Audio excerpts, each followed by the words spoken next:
목요일 정봉주 품격시대 첫 번째 이슈 들어가겠습니다.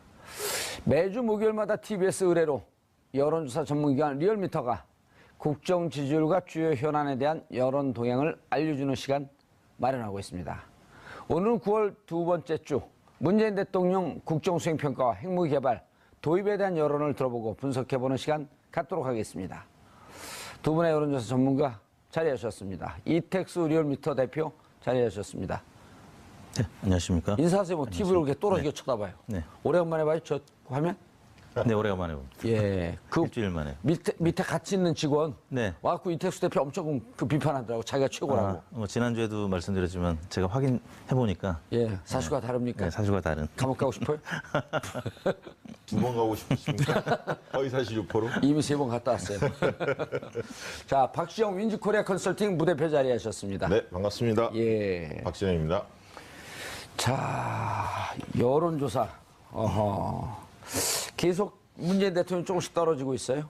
네, 문재인 대통령 지지율이 이번 주 좀 소폭 하락했는데요. 예. 뭐 먼저 이제 소개해드릴 내용은 핵무기 관련된 핵무기요? 예. 네, 조사 결과부터 언급을 해야 될 것 같습니다. 그렇죠. 지금 핵무기. 국내 외에서 지금 독자적인 핵무기를 개발하거나 아니면 미국의 전술핵을 다시 들여와야 된다는 의견들이 일부 있는데요. 예. 물론 이제 미국에서도 그런 의견들이 일부 나오고 있습니다. 그래서 TBS 의뢰로 저희가 지난 수요일 어제 긴급 여론조사를 해봤는데요. 예. 한 문항에 찬성과 또 현실 가능성 여부를 모두 담아서 질문을 해봤습니다. 예.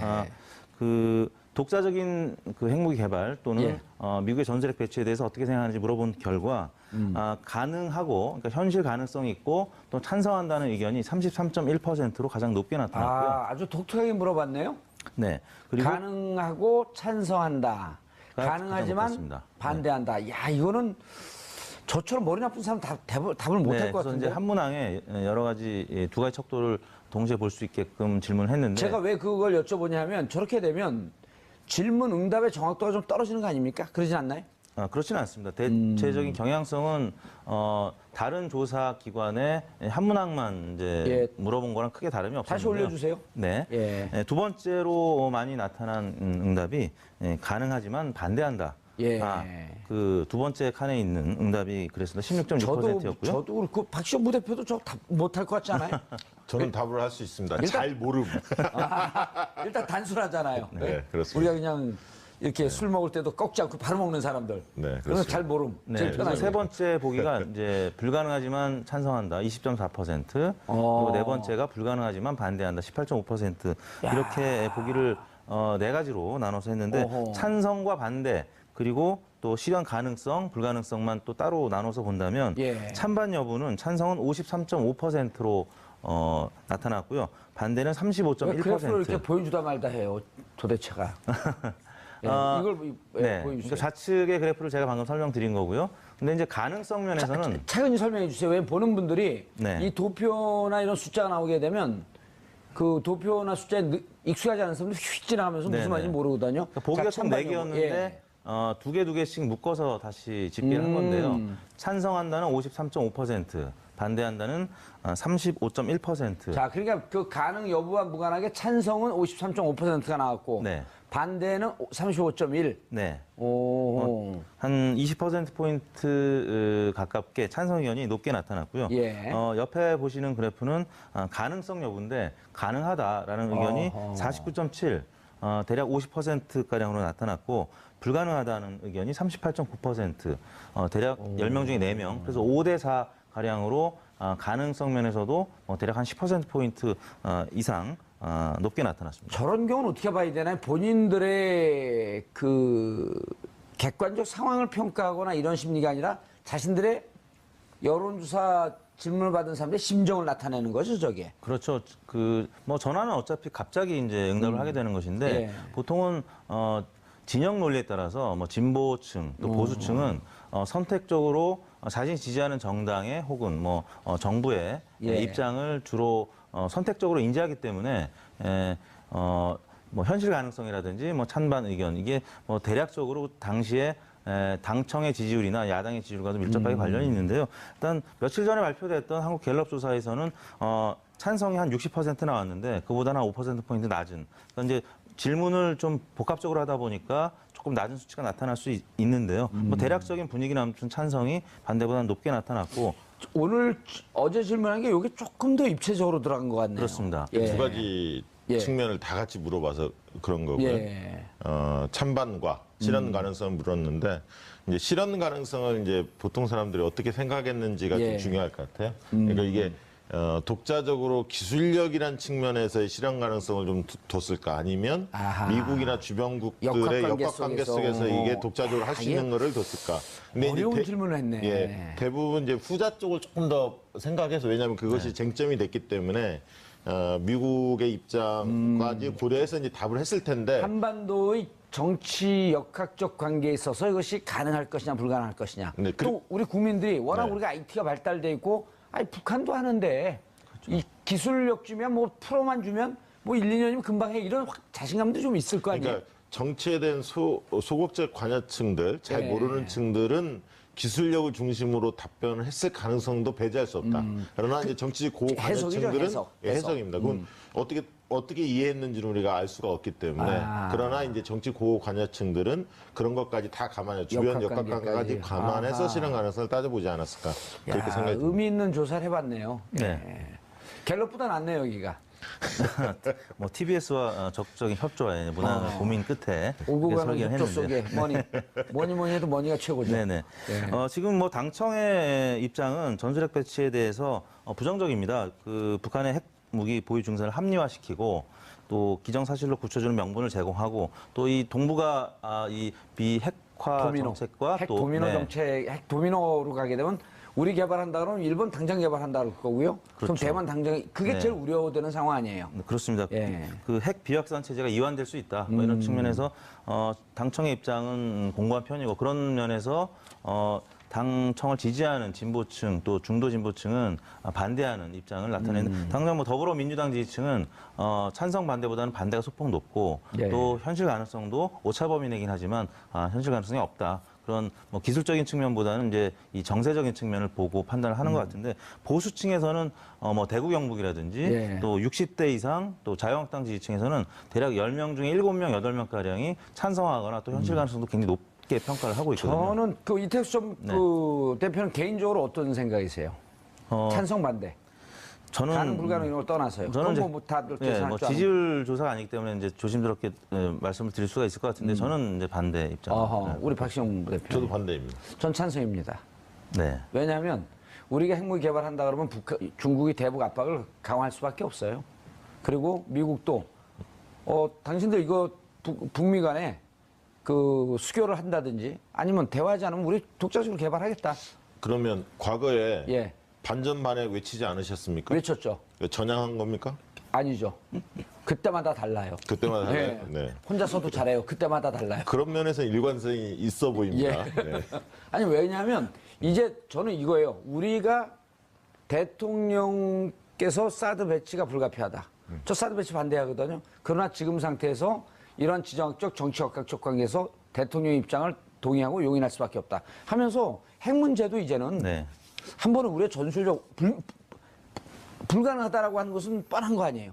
그러나 이것을 우리 국민들이 하자 우리도 하면은 북한을 압박하는 또 다른 새로운 수단이 될 수 있지 않을까. 그러니까 지금 청와대와 국방부하고 약간 미묘하게 입장 차이가 다르거든요. 청와대는 이제 절대 불가. 예, 국방부는 선택 가능한 옵션 중에 하나다 이렇게 얘기를 하는데 예. 청와대 입장에 의거하면 4가지의 불가 이유를 댑니다.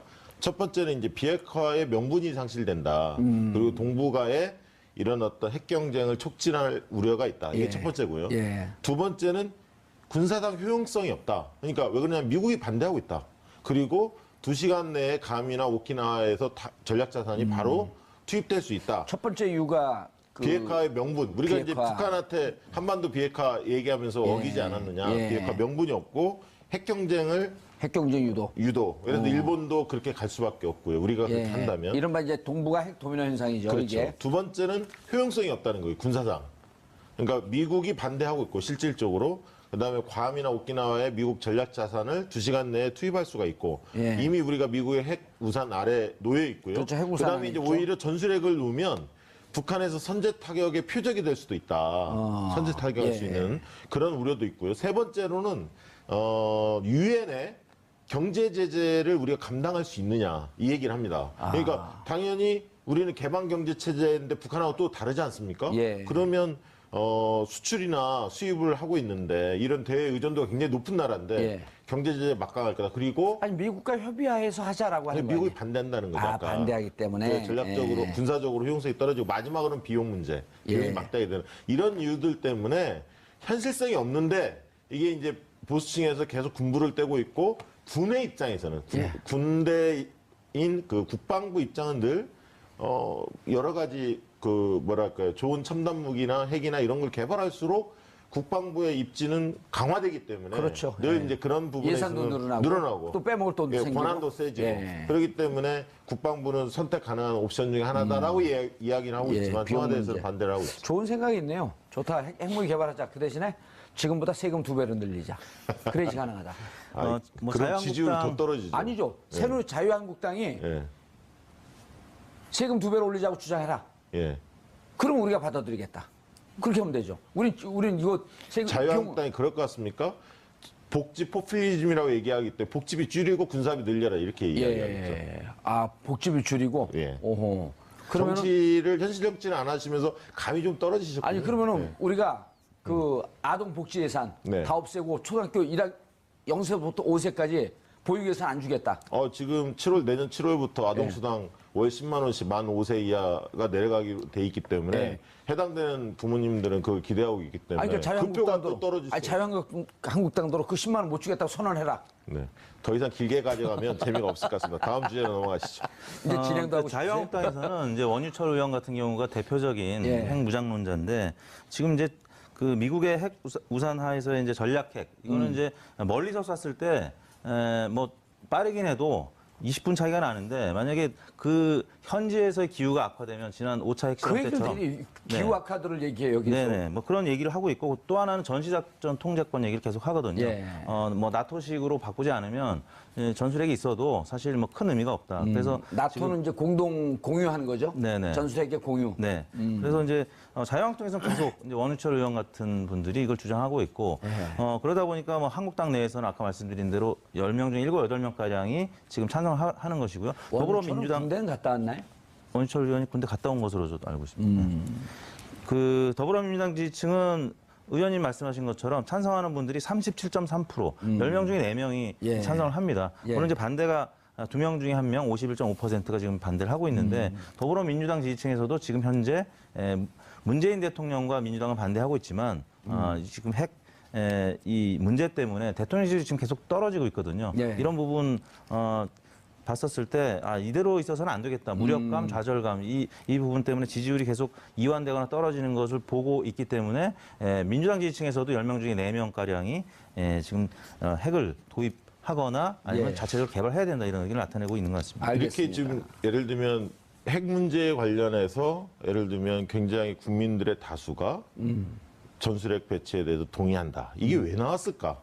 그러면 결국 이제 많은 분들이 알고 있겠지만 어쨌든 북한의 핵실험에 대해서 불안감이 있고 속수무책이잖아. 예, 아무 대책이 속수무책이죠. 없고. 중요한 게 미국도 끌려다니는 것 같고 왠지 예. 북한에서 하는 대로 수수방관하고 어찌할 바 모르기 때문에 차라리 없는 것보다는 있는 게 낫지 않느냐. 우리도 예. 그래야 얕잡아 보지 않을까. 이런 어떤 심리가 좀 깔려 있다고 보여집니다. 다만 이제 이 야당에서 자유한국당이 미국에 뭐 편지를 쓰겠다는 거 아닙니까? 연설을 보내서 미국 쪽을 설득을 해보겠다 자기들이 전술핵이 왜 필요한지 그렇게 의견을 지금 내고 있는데 결국 이 이슈가 커지려면 미국의 입장이 굉장히 중요한데 미국에서 동의를 하지 않고 있기 때문에 저는 이 이슈가 계속 확산될 가능성은 없다. 다만 이 불안한 심리가 있기 때문에 이게 내재돼 있는데 정부로서는 어떻게 해야 하냐면 이번에 타우러스라고 그 정밀 타격 미사일 실험했지 않습니까? 실사 그렇죠. 실험을 했죠. 앞바닥까지 쐈죠. 예, 쐈죠.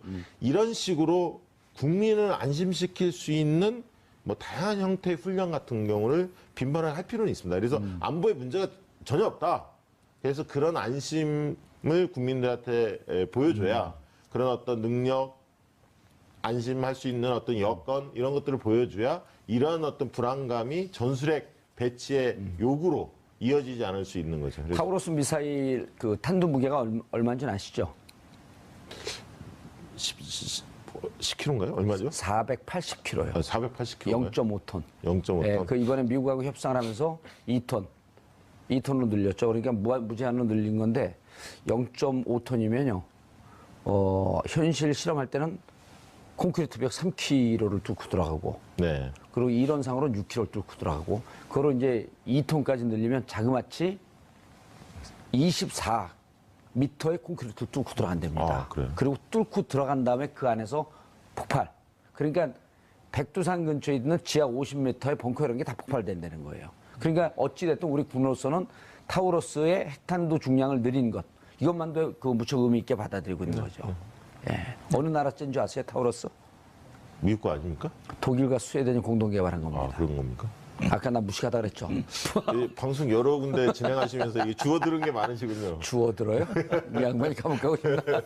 아, 회사는 미국 회사인데 개발은 독일과 스웨덴이 공동 개발한 네, 겁니다. 그렇군요. 예. 당시 아무튼 그 미사일을 발사했을 때 대통령실이 또 반등을 했었거든요. 국민들은 타우러스 할 때? 네. 어허. 뭐 최근 들어서 아까 말씀드렸던 이런 무력감, 좌절감 때문에 맞아요. 지지율이 조금 이완되고 있는데 네. 뭐 그런 모습을 보는 국민들의 입장이 좀 안심이 되고 그래서 지지를 좀 더 보냈던 그런 기억이 있습니다. 그러니까 우리 국민들이 무척 그 열정적이잖아요. 그 네. 축구 경기하고 국가대표 간 축구 경기하고 국가대표 간 야구 경기도 그냥 게임으로 보는 게 아니라 전쟁의 개념으로 네. 받아들이잖아요. 그런 이 국민들이 자꾸 북한이 핵미사일을 개발을 하는데 밀리는 것 같으니까 자존심이 상하는 거예요. 그렇습니다. 예. 오죽하면 오늘 손흥민 골이 계속 상위권에 지금 포탈에 있겠습니다. 미사일 쏜 것 같은 느낌이 드는 거예요. 네. 너무나 지금 답답한 심정을 좀 예. 이렇게 해소시켜주는 예. 뭐 스포츠밖에 없는 것 같으니까. 예, 알겠습니다. 여기서 스포츠 중계하는 거 아시죠? 가끔씩. 아, 축구 그렇습니까? 해설. 예.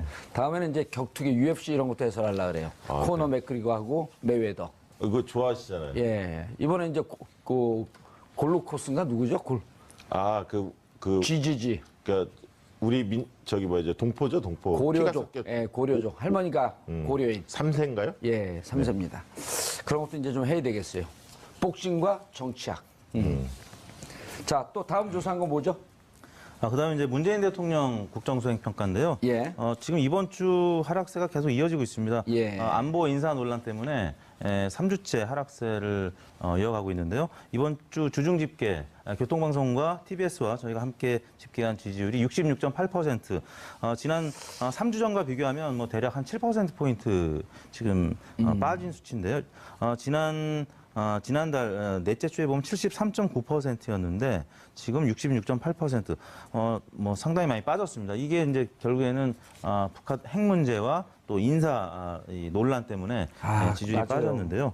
지난 주말을 거치면서 월요일부터 대통령실은 조금 낮아진 채 시작을 했는데 그 헌재 소장 부결 소식이 있었고요. 또 예. 그 다음에 중기 벤처 장관 후보자에 대한 또 청문회가 이어졌고 또 대법원장 청문회 계속 이어지면서 지금 그 인사 검증 논란이 계속되고 있습니다. 그러면서 지지율이 66.8%까지 빠졌는데요. 지난주에 이제 한국 갤럽 조사도 70%는 유지했지만 지지율이 낙폭이 좀 컸거든요. 그래서 아마 내일 발표되는 한국 갤럽의 주간 집계 조사가 아마 60%로 떨어지지 않을까. 뭐 같은 추이를 계속 보여왔기 때문에 지금 약간은 위기 상황이라고 할 수 있겠습니다. 네. 일단 지금 취임 이후에 예. 첫 번째로 조금 이제 긴장해야 할 시기가 다가온 것 같아요. 지지율을 보면. 예. 그러니까 추이를 우리는 늘 주목해야 하는데. 그렇죠. 여론조사 추이죠. 예, 그럼. 근데 지금 추이가 한 2주째 좋지 않습니다. 그래서 여러 가지가 지금 축적이 되면서 악재 요소들이 예. 그게 이제 지지도로 반영이 된 것 같고요. 제가 볼 때는 이제 북핵 문제도 있고 인사 논란 중에서 특히 박성진 예. 중소벤처기업부 그 장관 내정자 이 문제가 굉장히 데미지가 컸던 것 같고 예. 그다음에 이제 김희수 헌재 소장의 부결건 그리고 이제 그 학교에 기간제 교사 강사들 교원들 종사자들이 정규직으로 정규직화하는 거에 대한 논란들이 있거든요. 근데 이런 것들이 지난번에 이제 우리가 계란 파동도 있었고 생리대 문제도 있었고 안전에 대한 문제, 그다음에 수능 절대평가와 관련된 논란. 그래서 교육적 요소, 안전과 관련된 이런 요소, 그다음 비정규직 정규직화를 둘러싼 여러 가지 논란들, 인사 문제, 북핵 문제 이런 것들이 사실은 쭉 축적이 되면서 예. 갔는데 가장 큰 거는 저는 박성진 논란이 제일 컸다고 저는 제일 봅니다. 컸죠. 왜냐하면 예. 지금까지는 대통령이나 청와대가 되게 국민들의 그 목소리, 민심을 무겁게 받아들이고 신속하게 좀 대처했는데 예. 이번 사안의 경우에는 좀 그 뭐랄까 반응 자체를 빠르게 보이지 않았거든요. 이제 그러다 보니까 왜 그렇지 좀 답답하다라는 지지층에서도 불만이 좀 나온 게 사실입니다. 예. 네, 그런 것들이 반영되지 않았을까 이렇게 생각이 듭니다.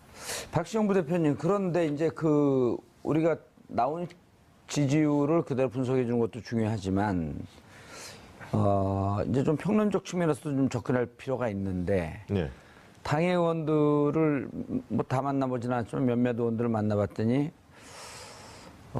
대통령과 청와대가 물론 문제도 있지만 고군분투하는데 역할 분담을 해서 여당이 도와줘야 될 것을 여당 지도부가 지금 너무 못 도와주고 있는 거 아니냐. 일테면 김인수 헌재 재판관이 그 부결되고 이게 통과가 안 되고 그랬을 때 사실 청와대가 야당 의원들을 일일이 설득할 수가 없는 거거든요.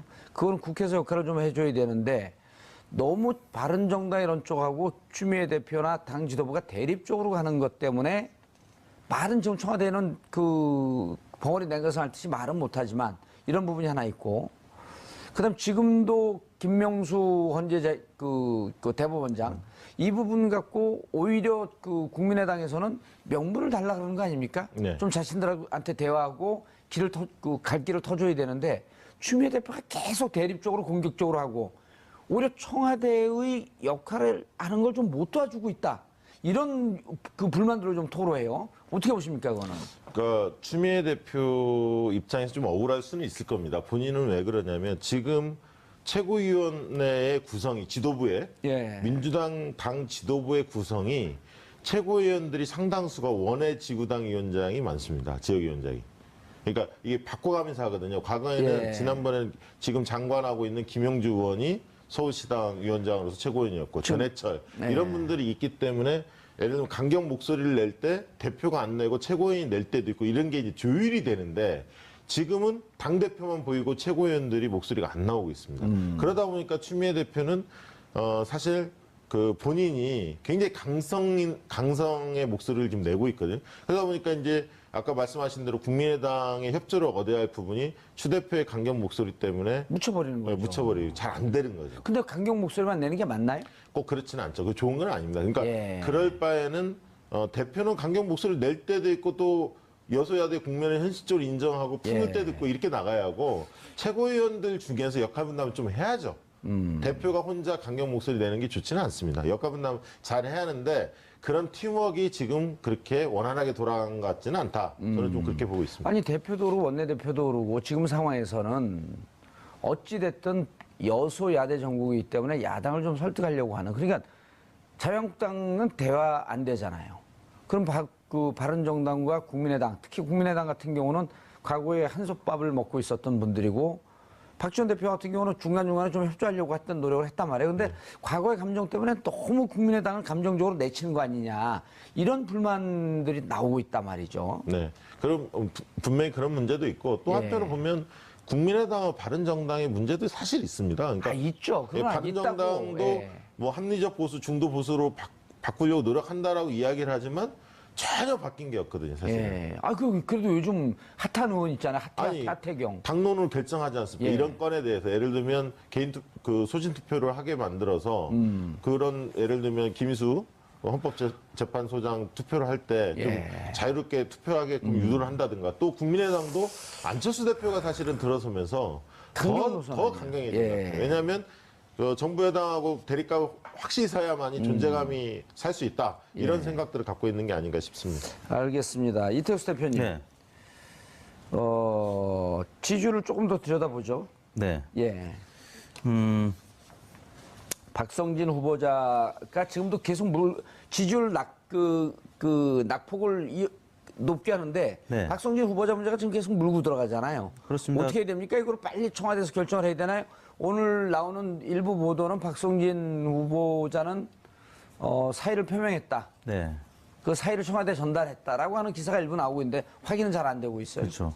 그 월요일 날 69%였던 게 이제 화요일 날 67.9%까지 빠진 게 바로 박성진 장관 후보자에 대한 인사청문회 보고서가 부적격으로 채택된 날이었거든요. 결정적인 역할을 미친 건 사실인 것 같습니다. 그렇기 때문에 또 오늘도 계속 박성진 후보자에 대한 여러 가지 불미스러운 일들이 제보에 따른 보도가 나오고 있기 때문에 지금 청와대 입장에서는 굉장히 부담이 될 수밖에 없어서 본인이 결정을 내리든지 아니면 청와대가 결정을 내려야 될 것 같은데요. 여하튼 지지율이 높았을 때는, 그러니까 대통령 지지율이 높았을 때는 당청이 호흡을 잘 맞춰가면서 야당을 압박할 수가 있을 텐데 지금 이제 국회에서 표결로 가는 절차에 있어서는 당청의 이 역할 분담이 좀 있어야 될 것 같습니다. 말씀하신 대로 민주당은 야당 설득해야 되는 입장에 놓여졌기 때문에 어쨌든 여소 아니에요. 지금 아쉬운 그렇습니다. 건 민주당이고 아쉬운 건 정부 여당인데 정부 여당의 정무수석이나 이런 분들이 계속 국회 와갖고 야당을 설득하거나 그런 작업을 하기가 어렵단 말이죠. 그러니까 시점과 국면에 따라서 당청의 역할, 어떻게 보면 추미애 대표가 이제 여당 내에서 야당 역할을 해야 될 때도 있는 것이고, 근데 이번 국회 표결 과정에서는 추미애 대표가 어떻게 보면 매파보다는 그 비둘기파의 역할을 좀 했었어야 되는 것이 아니냐라는 의견이 설득력이 있는 지금 거죠. 국민의당 같은 경우는 박성진 문제라든지 김명수 박성진 문제는 논의를 하고 김명수 대법원장 논의를 하기 위해서 추미애 대표의 사과를 들고 나왔거든요. 근데 사과할 수 없는 상황 아니에요. 그렇죠. 그렇다고 한다면 지금이라도 이 사과를 좀 누그러뜨리기 위해서 겉으로는 강대강으로 싸우는 듯이 있지만 메신저를 보내갖고 국민의당과 좀 이렇게 대화하려고 하는 노력. 그게 안 되면 원내대표로도 좀 대화하려고 하는 노력.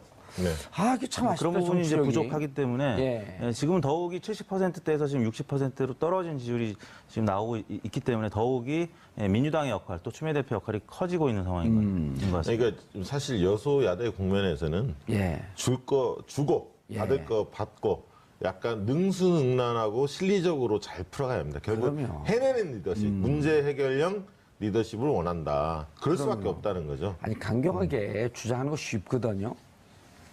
저하고 또 이렇게 의원들 보면 강경하게 하면 언론에서 받아주니까 그 얘기가 쉬워요. 그리고 온건하게 얘기하면 지지자들로부터 비판받기 때문에 온건하게 얘기하기 싫어하거든요. 근데 지금 같은 경우는 어쩔 수가 없잖아요. 그러니까 본인의 정치적 입지가 좀 훼손되더라도 상처를 입더라도 큰 것을 살리는 대통령을 위해서 본인을 희생할 줄 아는 그런 리더십이 좀 필요하다고 결과론이지만 김희수 후보자가 부결됐기 때문에 이건 민주당의 책임론이 조금 더 청와대보다는 크지 않나 싶습니다. 그러면 결과는 안 된 거니까. 그리고 박성진 문제에 대해서는 청와대도 그 문제가 많고 이분은 낙마할 수밖에 없다라는 판단을 오래전에 가졌던 것 같아요. 다만 이게 이제 인사 책임으로 돌아오지 않습니까?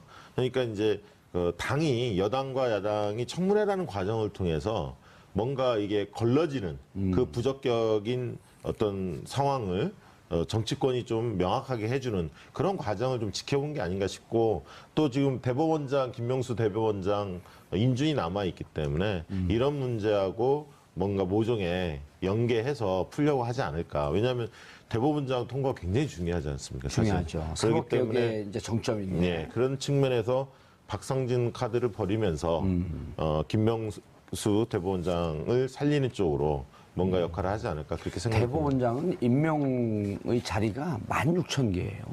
판사 3,000명, 그 대법원 관련 직원들, 그 16,000개. 그러니까 그런 사법개혁을 하기 위해서는 그런 막강한 지위를 갖고 권한을 갖고 있는 수장을 잘 뽑아야 되거든요.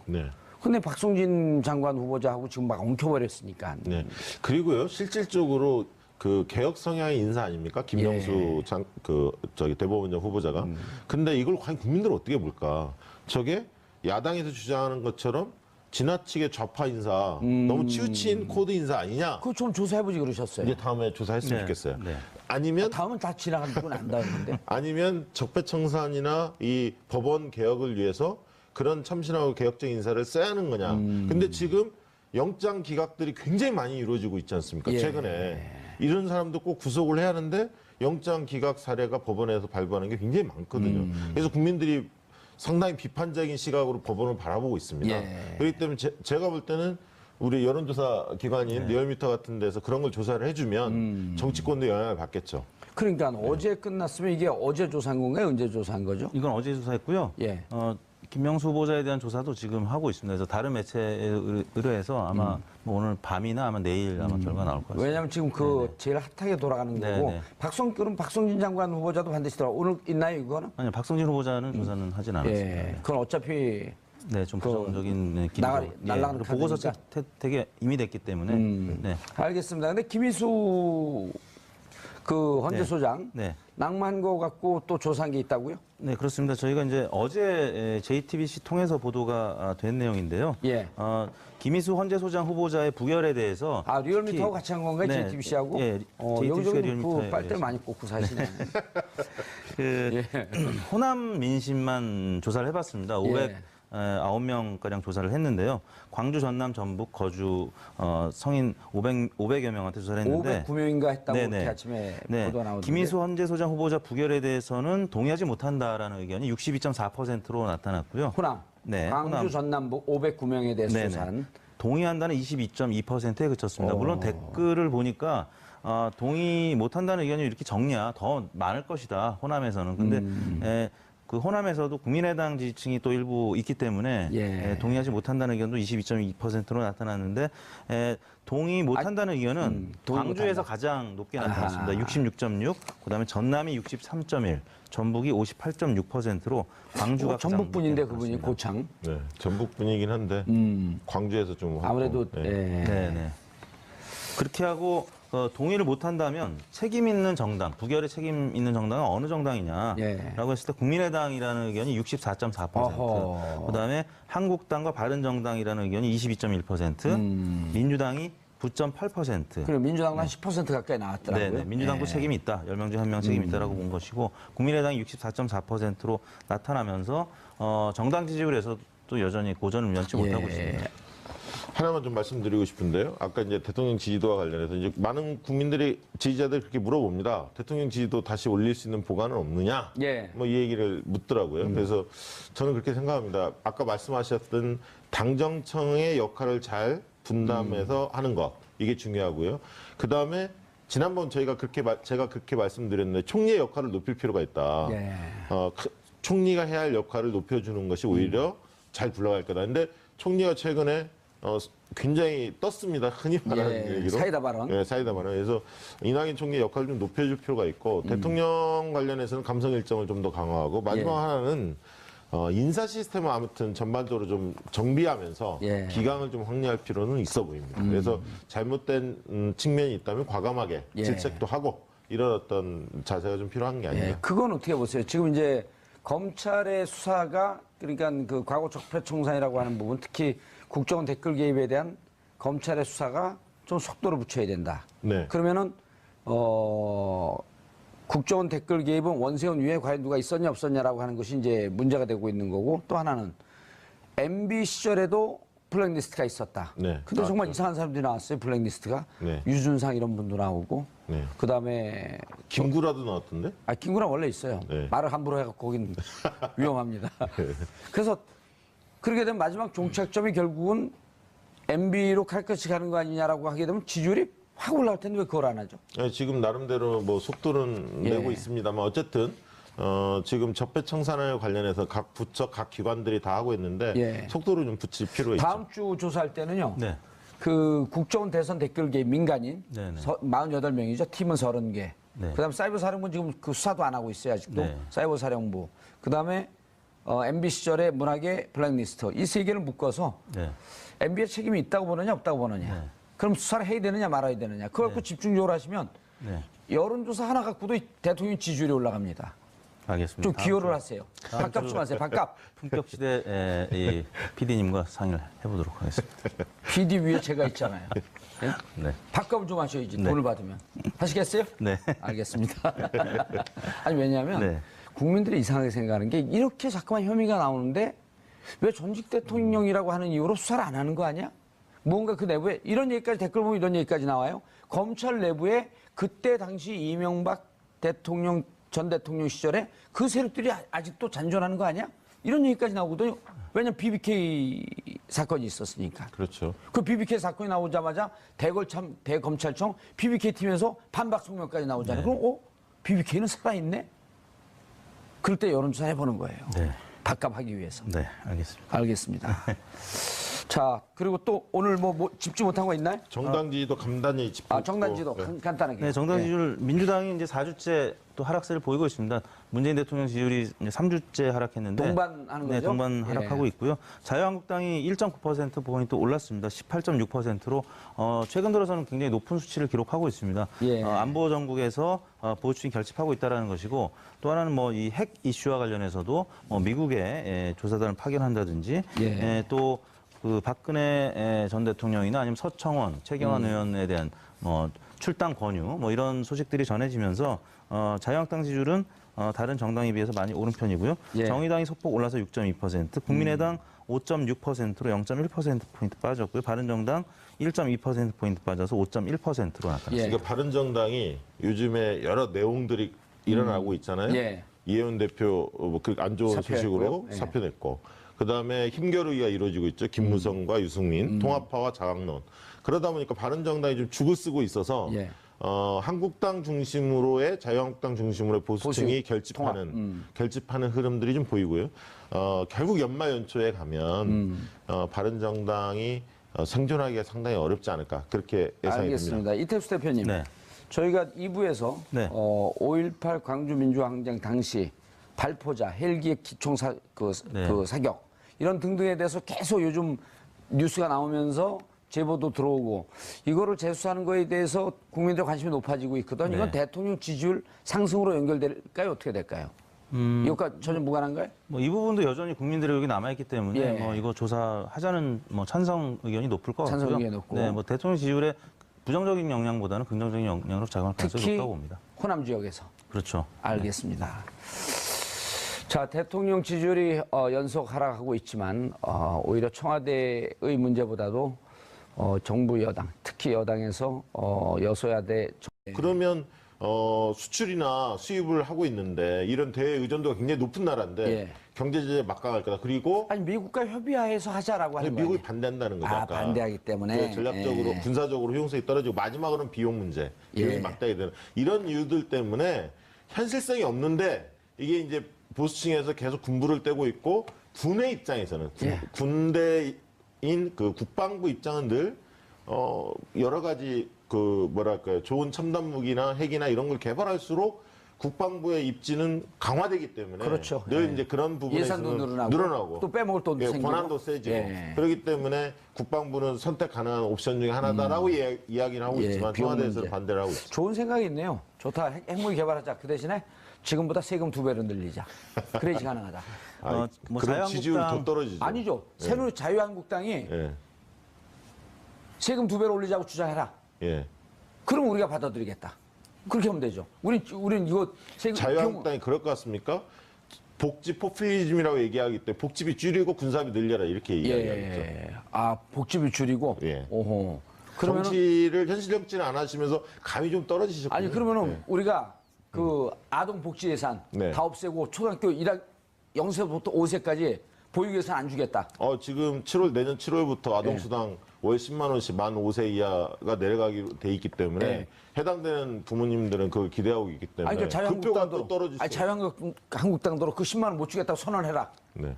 더 이상 길게 가져가면 재미가 없을 것 같습니다. 다음 주제로 넘어가시죠.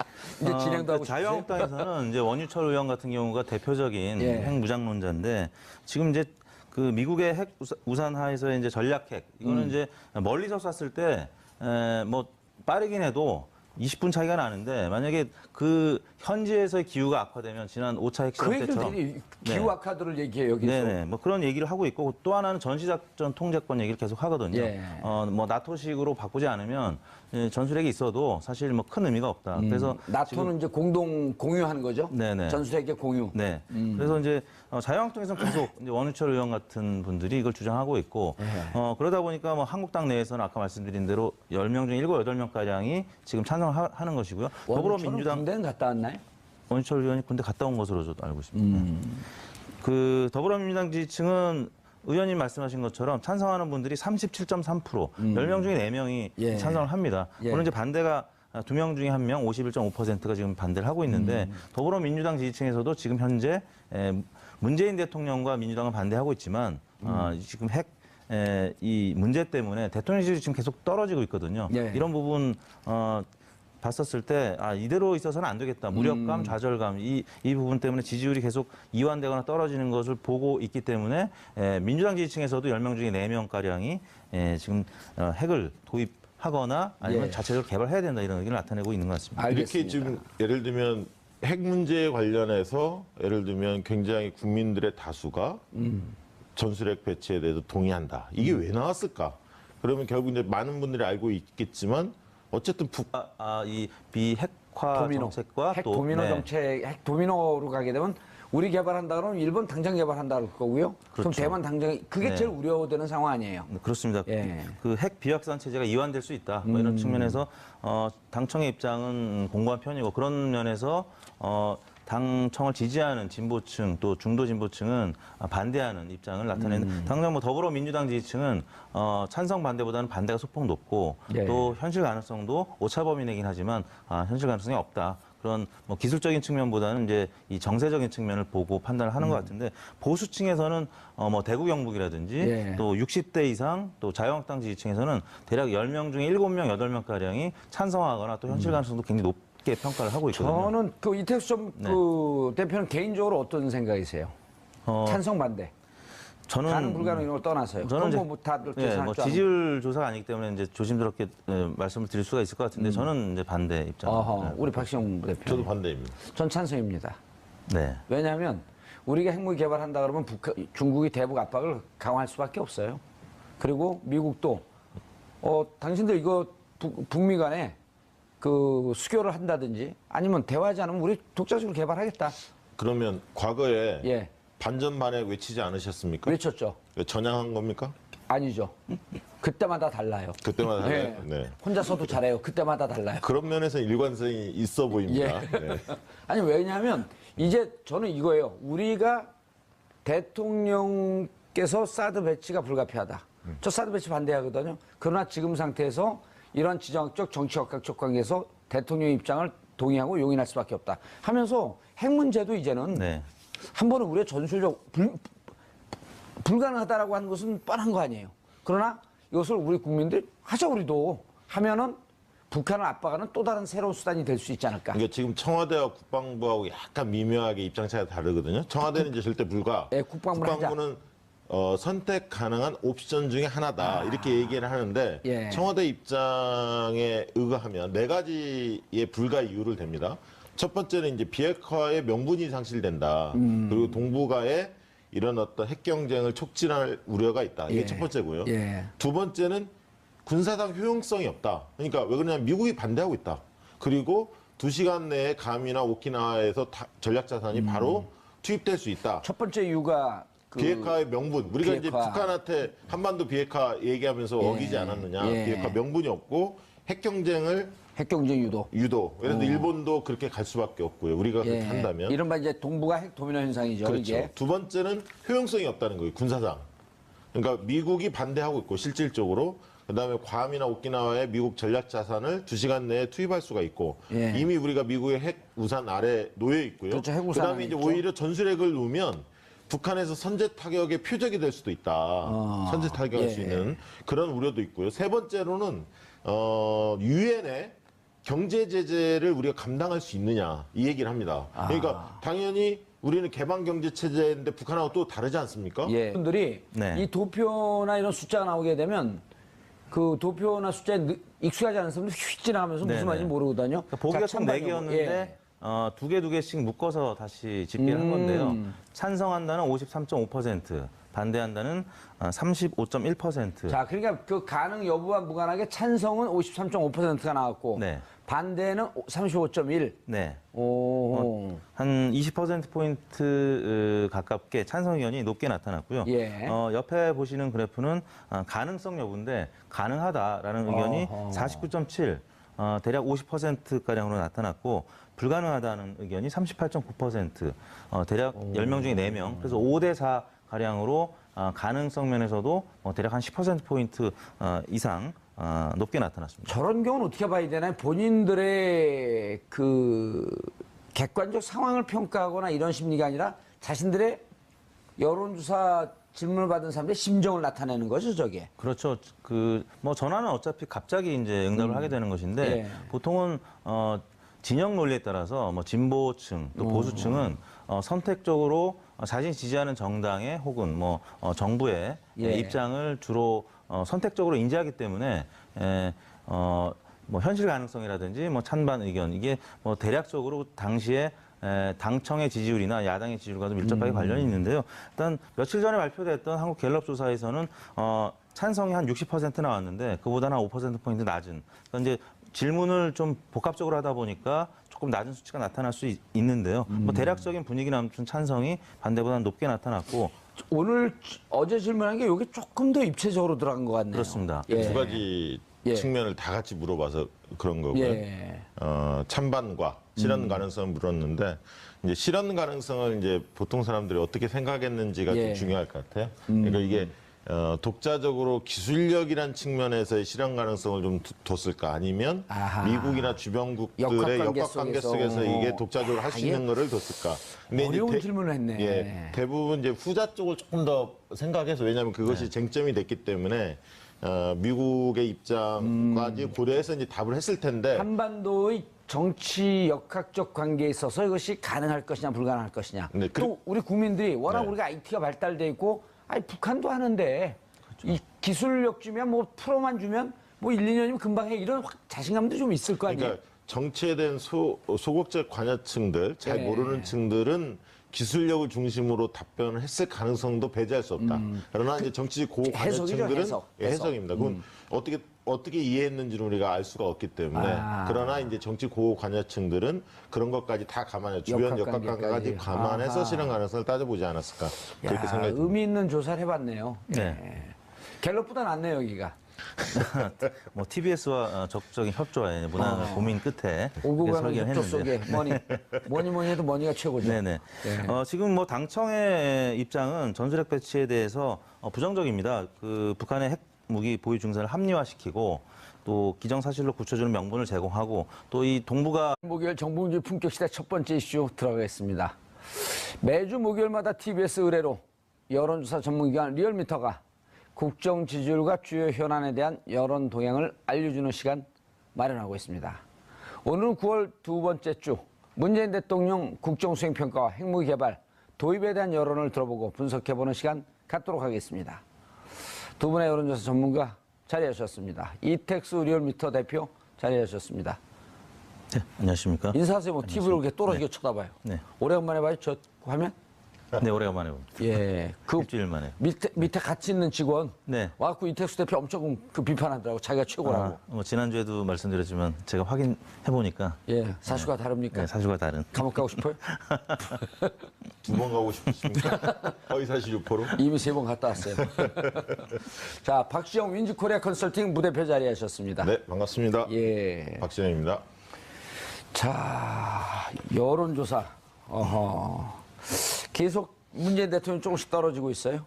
네, 문재인 대통령 지지율이 이번 주 좀 소폭 하락했는데요. 예. 뭐 먼저 이제 소개해드릴 내용은 핵무기 관련된 핵무기요? 예. 조사 결과부터 언급을 해야 될 것 같습니다. 그렇죠. 지금 핵무기. 국내 외에서 지금 독자적인 핵무기를 개발하거나 아니면 미국의 전술핵을 다시 들여와야 된다는 의견들이 일부 있는데요. 예. 물론 이제 미국에서도 그런 의견들이 일부 나오고 있습니다. 그래서 TBS 의뢰로 저희가 지난 수요일 어제 긴급 여론조사를 해봤는데요. 예. 한문항의 찬성과 또 현실 가능성 여부를 모두 담아서 질문을 해봤습니다. 예.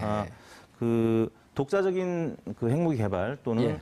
미국의 전술핵 배치에 대해서 어떻게 생각하는지 물어본 결과 가능하고 그러니까 현실 가능성이 있고 또 찬성한다는 의견이 33.1%로 가장 높게 나타났고요. 아주 독특하게 물어봤네요. 네. 그리고 가능하고 찬성한다.